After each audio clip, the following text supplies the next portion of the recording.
L'histoire politique mouvementée commence en 1960 lorsque la Haute-Volta proclame son indépendance et Maurice Yaméogo devient président. Il est renversé en 1966 lors d'un coup d'État dirigé par Sangoulé Lamizana.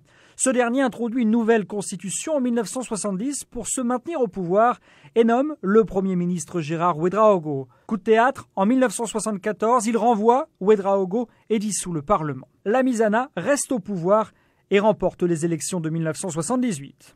Nouveau coup de théâtre, en 1980, le président Lamizana est renversé lors d'un coup d'État dirigé par Saïd Zerbo.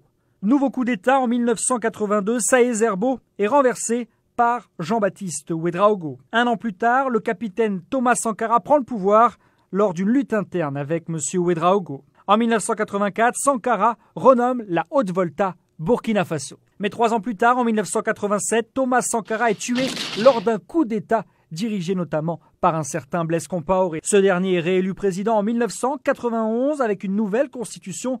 Il se représente en 1998. Il est élu une nouvelle fois, puis encore une fois en 2005, un 3e mandat à la tête du pays. Coup de théâtre, en octobre 2014, la révolution le pousse vers la sortie. Des manifestants exigent le départ de Blaise Compaoré qui s'en va un 31 octobre. En novembre de la même année, un gouvernement de transition est nommé. Michel Kafando prend alors les rênes du pays pour 1 an pour diriger cette transition. Dernier soubresaut, en septembre 2015, les militaires du RSP, le régiment présidentiel, prennent le pouvoir.